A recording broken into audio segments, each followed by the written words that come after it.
Ahora vamos a introducirnos en un tema que aquí en Canal 26 venimos siguiendo, Ornella, desde hace muchísimo tiempo, y es la presencia de grupos que se definen, se autodefinen como mapuches, que toman tierras en el sur de la Argentina, que son extremadamente violentos, que han tenido durante mucho tiempo, y nos preguntamos si aún siguen teniendo, el respaldo de sectores muy importantes del Estado, que han generado toma de tierras a punto tal que la semana pasada Andrés Cripan aquí lo mostraba en un informe. Manu Ginóbili tuvo que ir directamente a la justicia para poder hacerse de sus propias inversiones. ¿Cómo estás, Andrés? Buenas noches. ¿Qué tal? Muy buenas noches, Sebastián, ustedes del otro lado. Y efectivamente, y si les parece, compartimos qué es lo que presentó ante la justicia el exjugador de la selección de básquet argentina. Y también dejo un punto, que después lo vamos a hablar con nuestro entrevistado, cuál es la actitud no solo de algunos funcionarios o exfuncionarios, sino también de la justicia. Mira.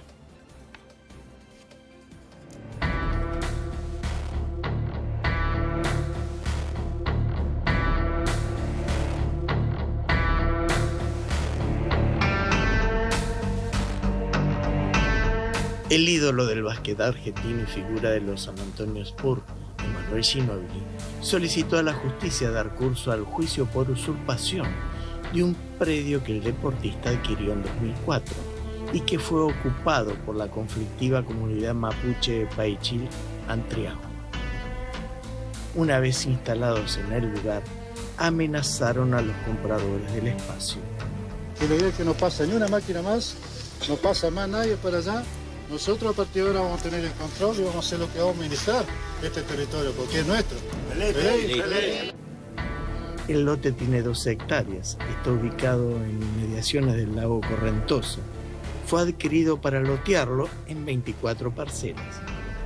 La irrupción de los encapuchados se produjo luego de esa compra y entorpeció el proyecto inmobiliario del exjugador de la selección argentina. Ginóbili es una de las tantas víctimas de grupos de pseudo mapuches y de una justicia, como mínimo, muy lenta y hasta por momentos cómplice. El proyecto está dentro de un lote de 87 hectáreas con vista al lago Correntoso, en un territorio que los mapuches consideran tierra ancestral, y a unos 10 kilómetros de Villa La Angostura, una exclusiva localidad en la provincia de Neuquén. Porque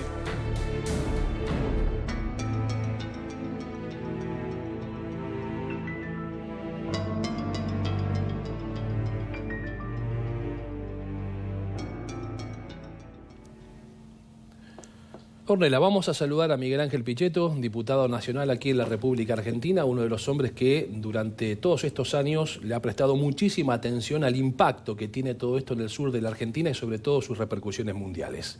Esta preocupación, que no es de ahora, sino de hace por lo menos 5 años con mucha intensidad, creo que con la tolerancia, con la adhesión del gobierno de Alberto Fernández, de autoridades que miraban para otro lado, en donde fue creciendo la violencia y también las ocupaciones ilegales y también decisiones judiciales incomprensibles.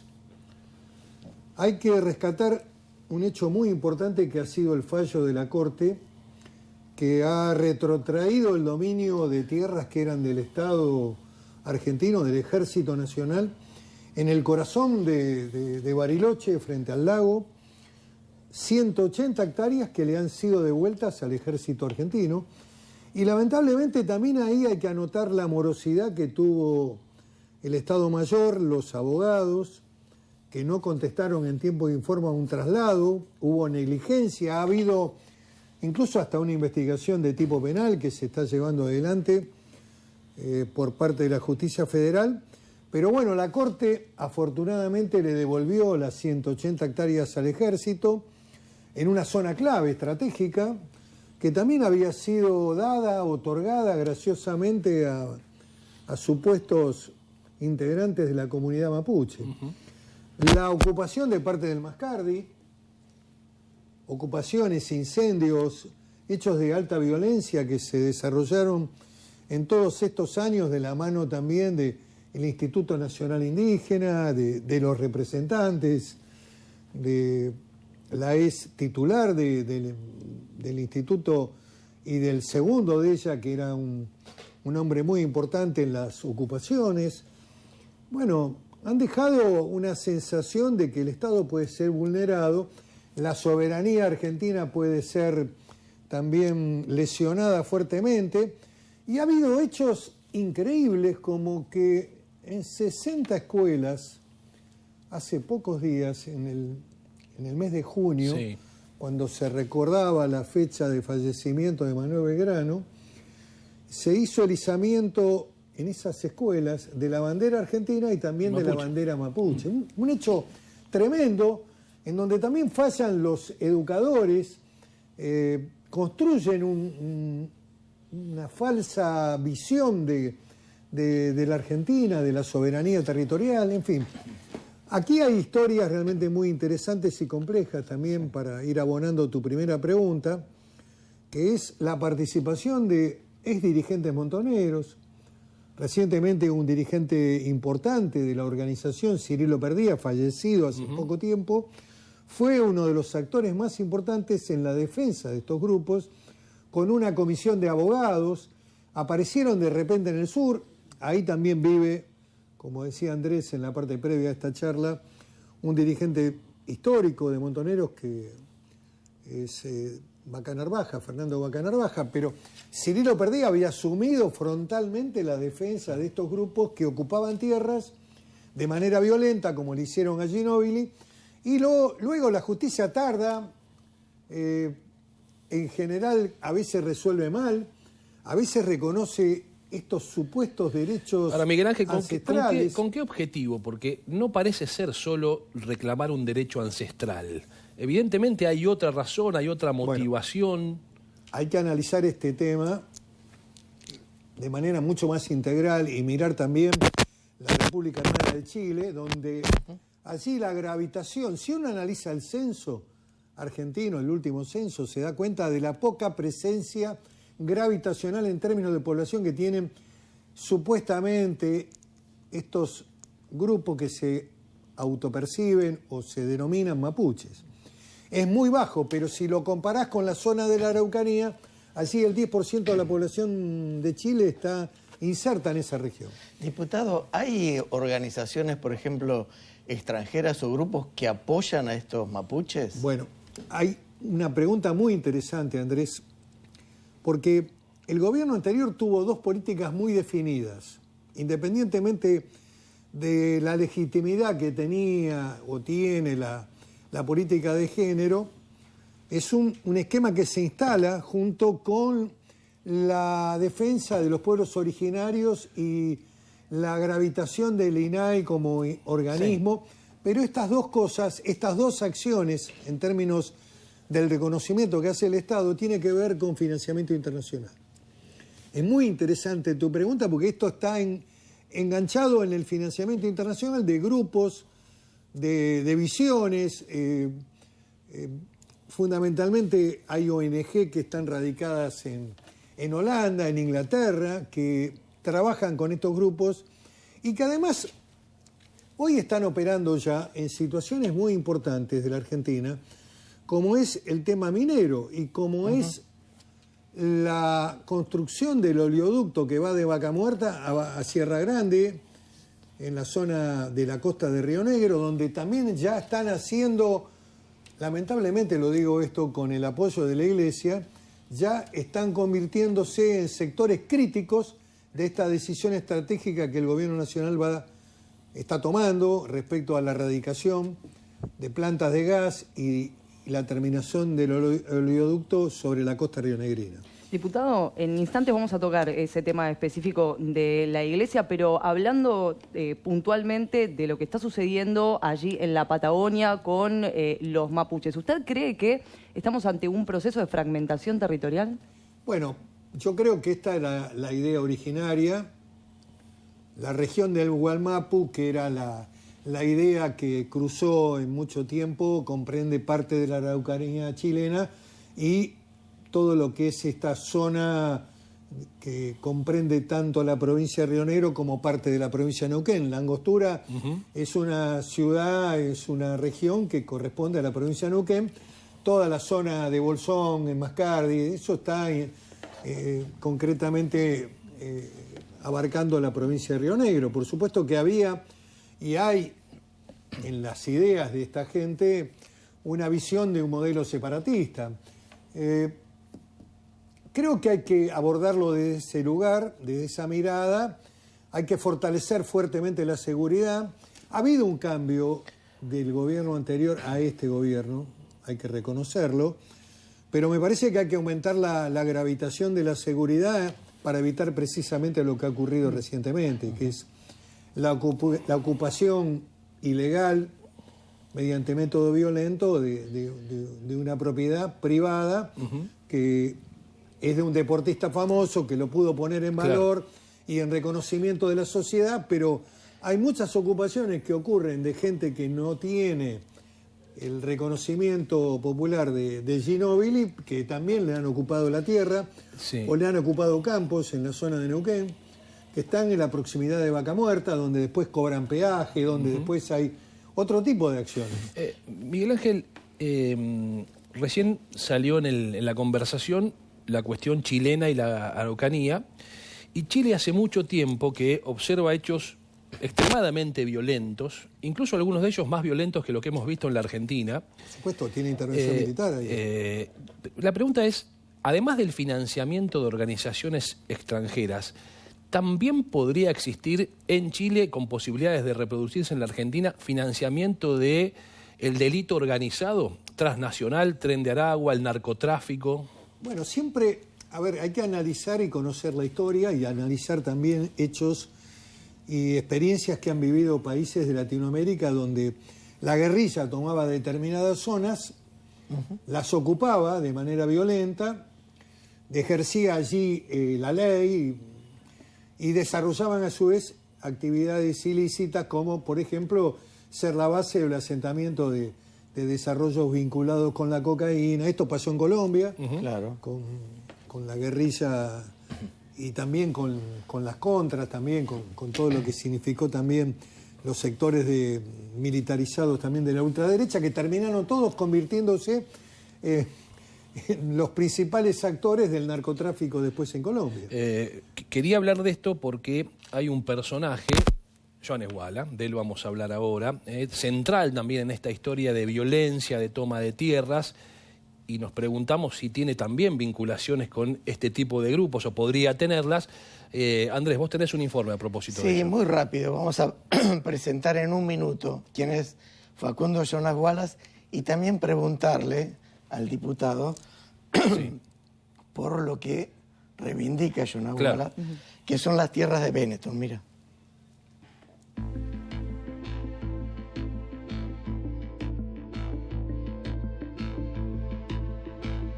Facundo Jonas Wallace es el mapuche más caracterizado y violento de la Argentina. Hace una semana, y después de cumplir una condena por incendiar una finca y otros actos temerarios, fue expulsado de Chile. La voz que vamos a escuchar es la de Wallace, explicando qué hay que hacer con la propiedad privada en el sur de la Argentina. Las acciones ofensivas o de sabotaje siguen estando dentro de una estrategia defensiva. Destruir la propiedad del enemigo, la propiedad privada. Es el mismo delincuente que llamó a la rebelión. Estas son imágenes de algunos de los atentados de los mapuches de la RAM que lideraba Wallace. Durante su estancia en Chile, Wallace protagonizó una huelga de hambre y tuvo un altercado con un médico mientras estaba internado, lo que resultó en una demora temporal para su expulsión. El autodenominado líder mapuche ya se instaló en Chubut, para temor de los vecinos.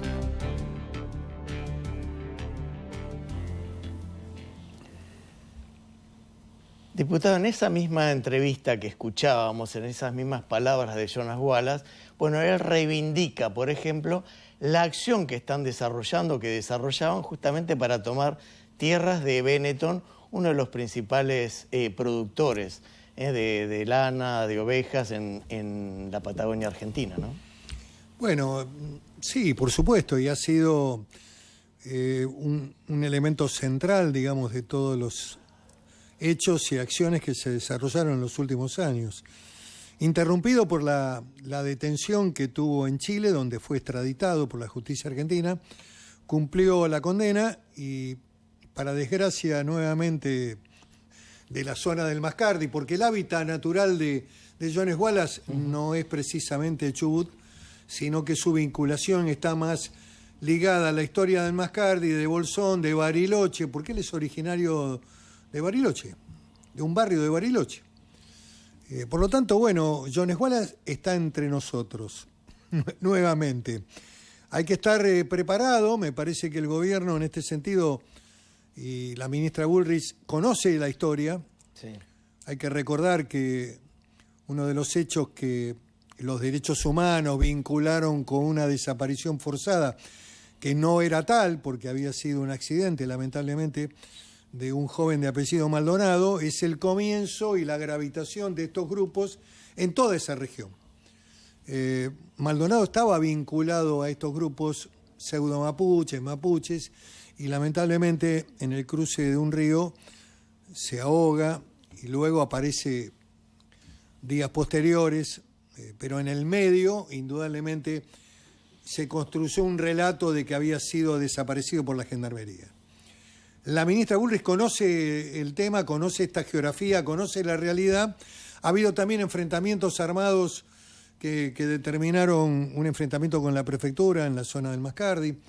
La historia no empieza ahora, y la presencia nuevamente de Wallace en la región es un hecho complejo que nos debe llevar a estar preparados, porque pueden volver a reiterarse situaciones graves, ocupaciones, hechos violentos. La localidad de Bolsón, de Bariloche, del Mascardi, tuvieron indudablemente eventos realmente complicados, y hay que fortalecer la presencia de las fuerzas federales en la región y estar preparados para actuar, y la justicia tiene que actuar con responsabilidad. Porque muchas veces frente a ocupaciones, consintieron las ocupaciones, le terminaron dando la razón. Ahí tenemos un problema también de los jueces que son subrogantes, que van de Neuquén. Sí. Había una jueza que era de Neuquén, que terminó subrogando el juzgado de Bariloche, y que terminó dándole la razón en todos los reclamos estos. Después, por supuesto, y afortunadamente, la Corte terminó resolviendo nuevamente a favor del Estado argentino, recuperando tierras. Ahora hay una serie de fallos de la justicia que son reivindicatorios. Ha habido una sentencia condenatoria a un ataque que se hizo al juzgado federal en Bariloche, en donde gente que era afín a Jones Wallace, cuando se le da la extradición, fue a realizar actos de violencia. Bueno, han sido finalmente condenados. Creo que me parece que hay que prestar mucha atención y estar preparado nuevamente, porque esta realidad no terminó, y me parece que también impacta hoy en lo que es el desarrollo petrolero, minero, en la proyección, digamos, de la Argentina en todo lo que es el desarrollo de la Patagonia. Hace poco tiempo, y hace unos días, el sábado pasado, hubo en Ingeniero Jacobacci una audiencia pública para habilitar el desarrollo minero de una mina que se llama Calcatreu, que está en el medio del desierto, que no hay ninguna posibilidad de producir contaminación, y sin embargo allí hubo también una presencia muy, muy importante de mapuches, de sectores que se perciben mapuches, descendientes, tratando de evitar que la Argentina ponga en marcha el complejo minero, que significa trabajo para la gente, empresas de servicio para la minería, desarrollo. Bueno, también a veces está la Iglesia oponiéndose. Este es un dato muy negativo de parte de los obispos de la Patagonia, que salieron a cuestionar una eventual contaminación de las aguas del Golfo en función del desarrollo del oleoducto hacia la costa atlántica y la posibilidad de generar una inversión muy importante que va a generar empleo en toda una región que es de la provincia de Río Negro y que también es querida por todas las demás provincias patagónicas. y que hubo un debate dónde debería instalarse y que lamentablemente lo perdió la provincia de Buenos Aires y el puerto de Bahía Blanca, esta discusión Diputado, y este debate. Respecto a ese tema, ¿no? Y el rol de la Iglesia, porque usted hace poco tuvo un cruce a través de la red social X cuestionando el rol de la Iglesia, ¿no? Específicamente con el obispo de Rawson, que de la cuestionaba, Chubut, claro, Chubut. exactamente, la instalación de esta planta, ¿no? de gas, y usted calificaba que la Iglesia tiene un rol antiproductivo. Bueno, no solamente ha sido el obispo de Chubut el que ha hecho esta declaración, sino que ahora se han sumado los obispos patagónicos.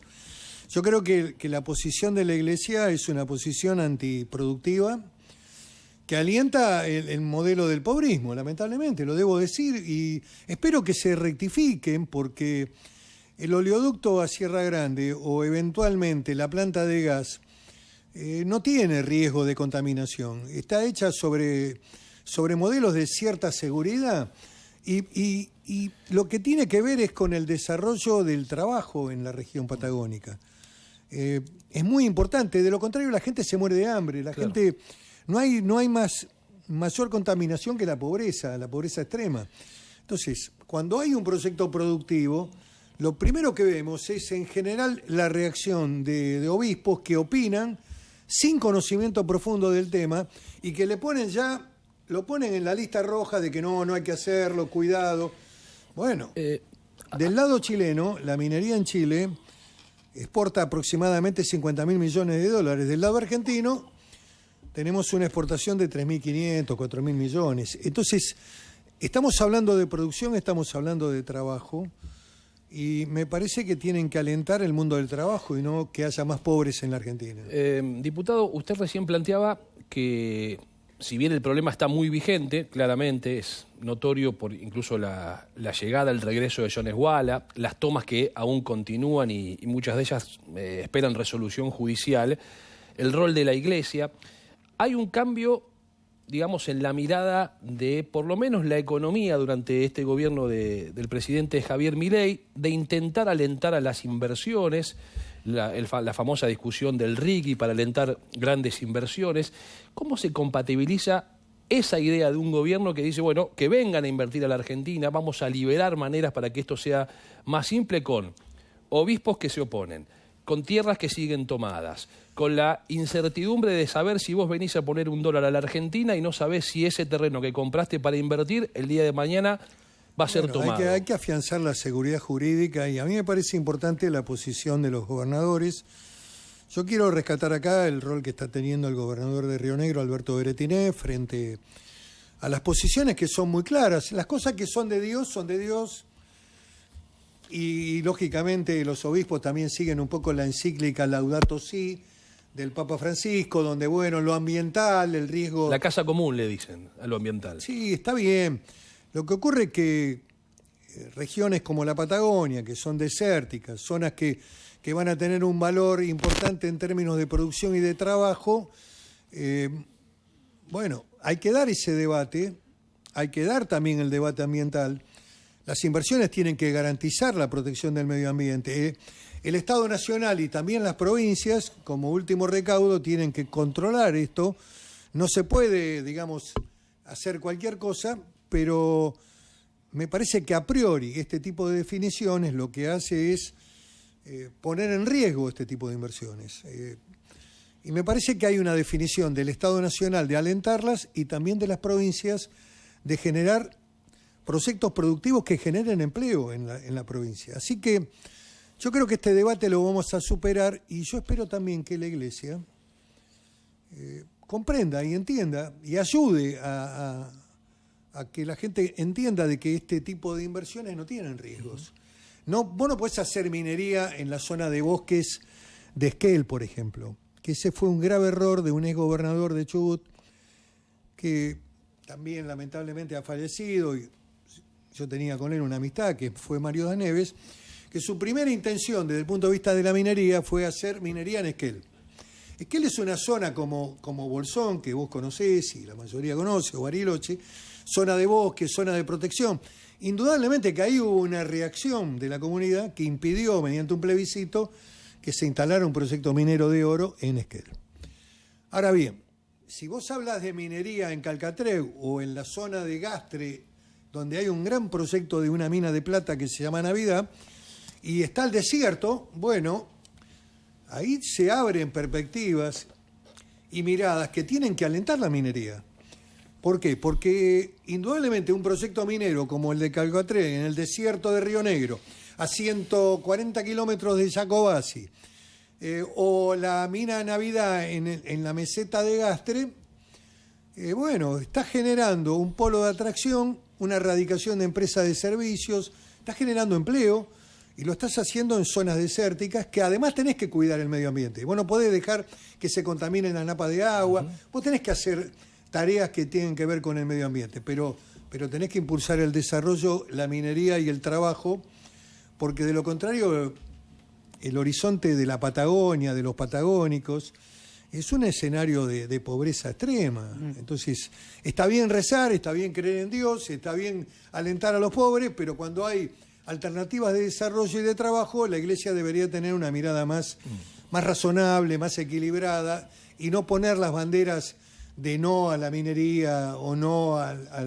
la planta de gas en la costa atlántica de Río Negro. Diputado, hablando de la Iglesia, mire, vamos a compartir una noticia que la pueden observar y encontrar en canal26.com, que hace referencia a este cura, ¿no?, allí en la ciudad de Nueva York, como titula, ¿no?, esta noticia en canal26.com, vergüenza en Nueva York, un cura gastó $650.000 en cenas de lujos, cirugías estéticas y viajes. Las autoridades del caso dijeron que durante los últimos 8 años el clérigo rompió sus votos de pobreza y se aprovechó de personas compasivas, entre otras cosas. La denuncia es por estafa, ¿no?, porque él creó una ONG en donde recaudó y trasladaba todo ese dinero a cuentas personales, claro, exactamente, para utilizarlo para estas cirugías estéticas, ¿no? La pregunta puntual es, ¿cuál es el rol de la Iglesia? ¿Qué está sucediendo con las autoridades de la institución que no reaccionan ante este tipo de acontecimientos, por ejemplo? Bueno, recientemente hubo un hecho mucho más... Esto es un hecho grave, sin duda, es un hecho de fraude. Pero bueno, recientemente hubo un hecho donde la justicia le denegó la libertad al padre Grassi. Todavía sigue siendo cura. Todavía el Vaticano no lo expulsó como representante de la Iglesia. De hecho, en la audiencia se presentó justamente como sacerdote. Entonces, bueno, estos son temas que llaman la atención. No quiero hacer una valoración negativa del conjunto de la Iglesia. Yo creo que hay sacerdotes que se dedican y que trabajan. Creo que el Papa cumple un rol ecuménico internacional realmente muy importante. Recién veíamos las imágenes de su visita al sudeste asiático. Esperemos que pueda venir también a la Argentina. La Iglesia tiene indudablemente una tarea espiritual a realizar. No debe confundirla con lo que son actos de gobierno, actos de Estado. Yo tengo en este sentido una visión profundamente laica.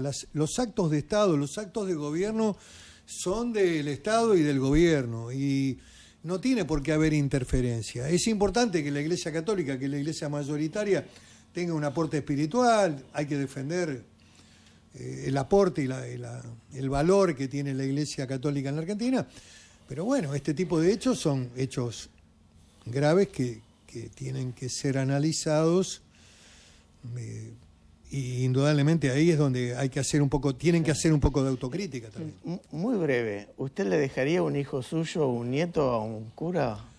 Es una pregunta complicada de responder, porque también hay un elemento en donde la Iglesia está luchando para eliminar, digamos, las situaciones graves de pedofilia que tiene en el mundo, no solamente... Acá en la Argentina también hubo 2 o 3 casos que fueron realmente aberrantes. En Mendoza,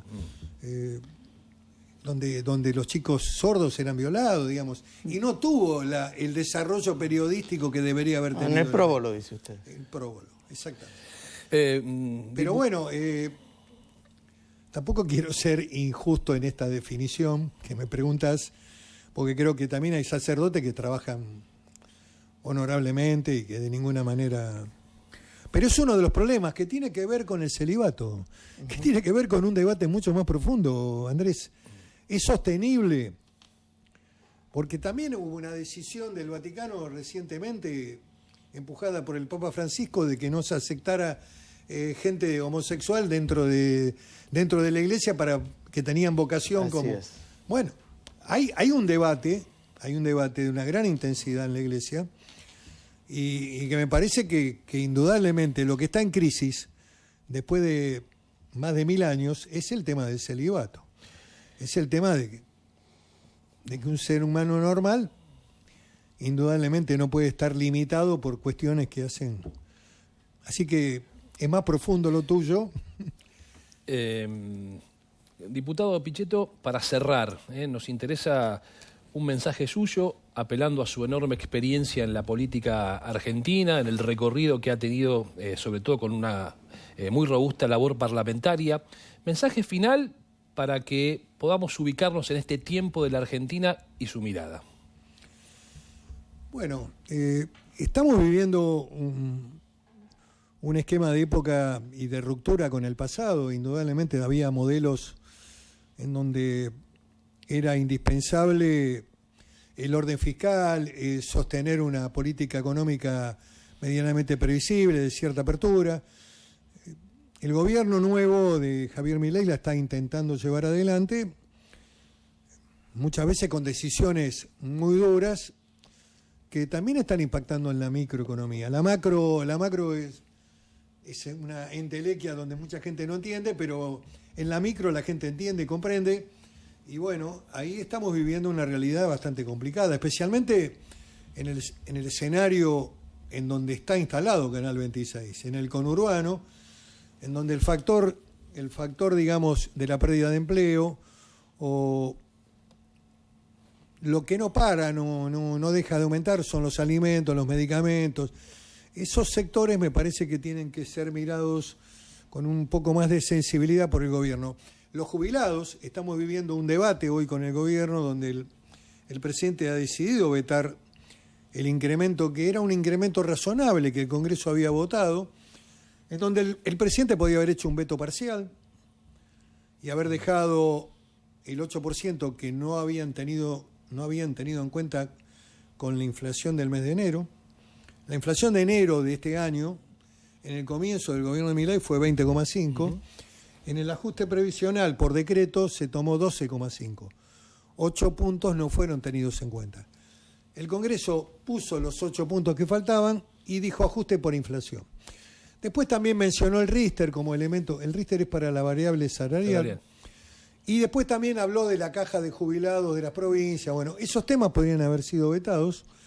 Se podría haber dejado la reconstrucción del 20,5 del mes de enero y el ajuste por inflación como un elemento de equilibrio y de cierta reparación de lo que los jubilados perdieron con la devaluación del presidente, pero también con la gestión del gobierno de Alberto Fernández, que les hizo perder aproximadamente 30 puntos. O sea, la situación de destrucción del salario previsional empezó en el gobierno anterior. Diputado, ¿algo más iba a decir? Agradecerles. Gracias. Y fundamentalmente agradecer la preocupación que tienen sobre este tema, que hay que continuarlo. Hay que mantener los focos y estar muy atento a lo que pasa en la región de los lagos, y especialmente ahora que ha vuelto Jones Wallace, que es un factor de complejidad y aumenta la inseguridad también. Y en definitiva está todo unido, ¿no? Porque lo que usted recién planteaba en el final, del ajuste a los jubilados, podría ser muy distinto si las inversiones en la Argentina llegasen a la recuperación de la confianza, entre otras cosas, si estas cuestiones de violencia en el sur se pudieran sortear. La seguridad, ¿no? jurídica y el factor de la propiedad privada y la defensa de la propiedad son factores que hacen a un Estado previsible. Exactamente. Muchas gracias por haber venido. No, gracias a los tres, muy amable, Gonela, y gracias, Andrés.